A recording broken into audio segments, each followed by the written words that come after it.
is Wayne and Cindy Rodgers with the 416 podcast. This is the interview series, and today we're sitting down with Kyle Gilpin, and we're going to talk about the work at the Eastside congregation in Cleveland, Tennessee.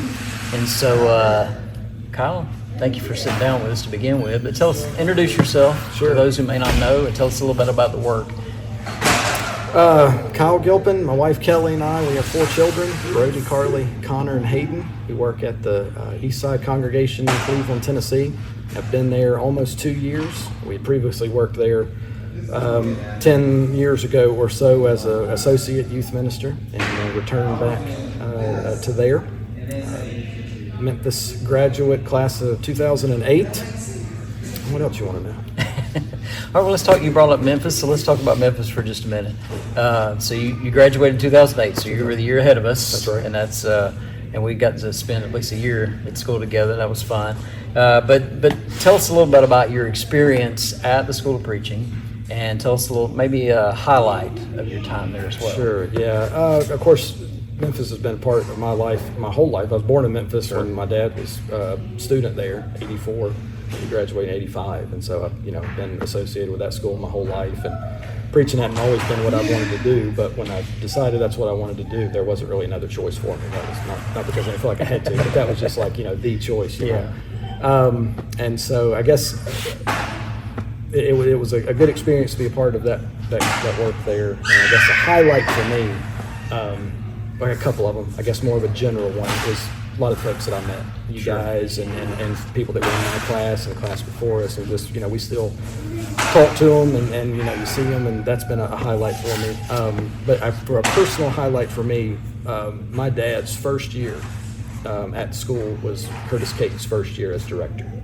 And my first year, I guess, was his last year as director. And so we kind of bookended him like that, and I don't know, that kind of was special. And I don't know if you talked about him on this podcast or not, but he's been a big part of my life. Absolutely. Several have mentioned Brother Cates, and certainly, was a big part of the reason that I wanted to come to the school, and to be able to study at his feet as well as the others as well. But, when I think about the Memphis School of Preaching, one of the things, of course, like you say, the camaraderie that you have with fellow students, and the closeness that you get. And I know we've got folks that we're all close to, continue to be close with their families and stuff. One of the things that I always think about is how that has strengthened and kind of kept us going through the years too. And so it's a great part of our work. Is there anything that you would say to somebody who's thinking about preaching, as far as, go on to school, go to Memphis School of Preaching, was there, if they were preparing for that? Yeah. I would, maybe a couple of things. I know that if you want to go, I would make sure, as Bobby Liddell told us, you better make sure that that's what you want to do. First of all, if you can do anything else, do it. I would tell someone that was wanting to go to make sure that they had a couple of years of either work experience where they were working in the secular world, or for me, I know what was beneficial for me is that I had a couple of years where I had gone to college. Yeah. I know there are some that do it. I've got a good friend who came right out of high school and was doing great stuff. I couldn't do that. I needed a couple of years in, I guess, the real world and learn how to study. That sort of thing, because it is so, to me anyway, it was so fast. Just the course of study and the things you had to do. And I was married, and my wife kept me grounded and balanced, that sort of thing. But if I were single and had not had any kind of experience with like studying, like in college, I don't know that I would make it. So that would be something. Make sure that you got your study habits down before you go. Absolutely, it's like drinking from the proverbial fire hose, right? Fire hose, absolutely, it's right on. I know some people start, in January. I don't know how they do that. All right, let's talk about the Eastside work, and I know that you also, not just serving as the minister there, but you also work in the community at one of the schools too. So you can talk about that a little bit, and then we'll kind of transition into what the work at Eastside looks like. Several years ago, and this has always been a kind of a dream of mine, was to be a teacher, and always enjoyed things like history, and always wanted to work with young people, whether at college or high school. And several years ago, my wife and I decided that I'd start working towards that end, kind of with the goal that I could do both.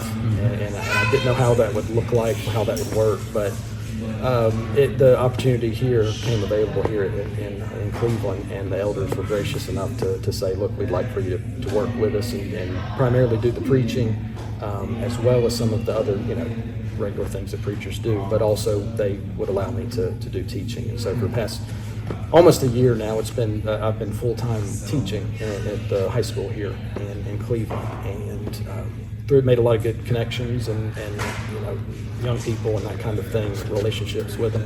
So I'm hoping that a light kind of shines there in the community, doors open, that sort of thing. But we're also working with the church here, preaching and teaching, that sort of thing.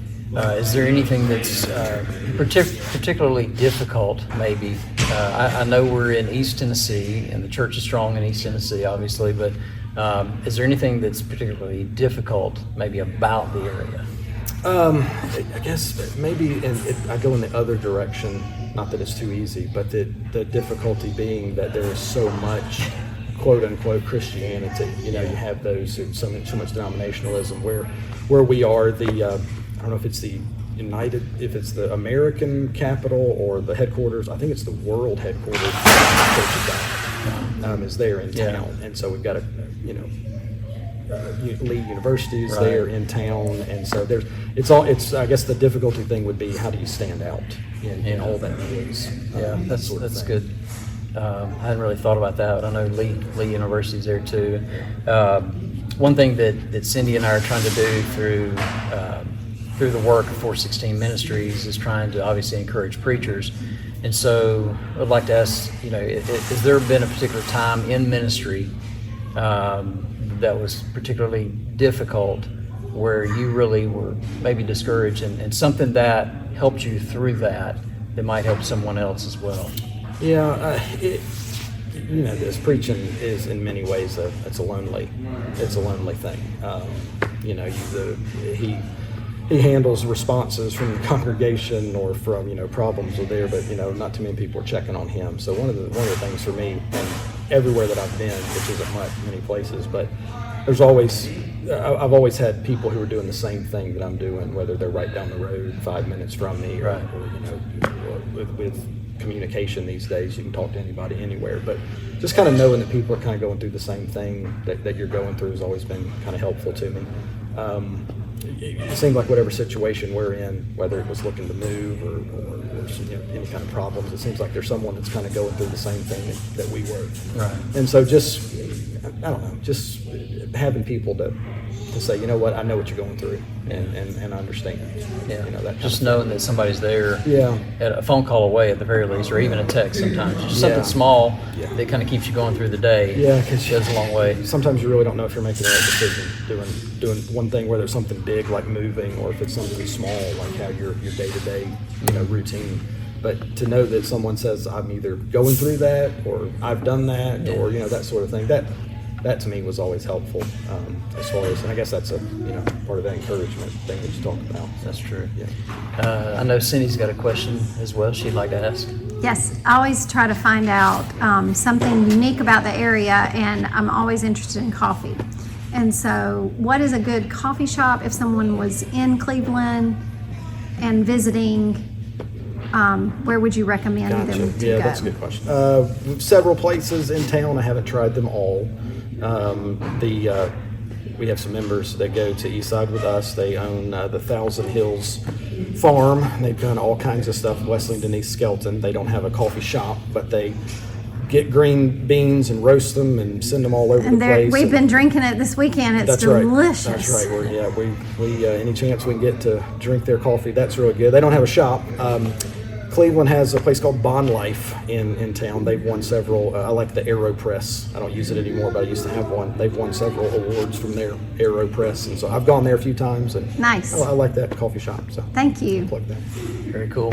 And thanks for this weekend. It's been great. Absolutely, it's been great to have you guys. Y'all need to tell them where we're at, because it's a weird atmosphere. It's a little different setting. It's may fall a while ago.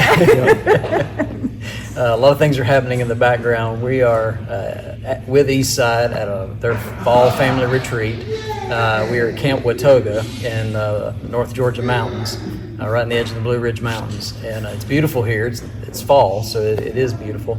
But we've had a great time. Thanks for inviting us here, and appreciate you sitting down with us. We'll certainly put all the links in the show notes and in the description below, and as well for the Thousand Hills coffee and a link to them so that you can maybe purchase something from them. I know love buying something from the Brotherhood. That's great. But again, thank you for paying attention to us and the work that we're doing and for supporting us. And we'll see you further down the road.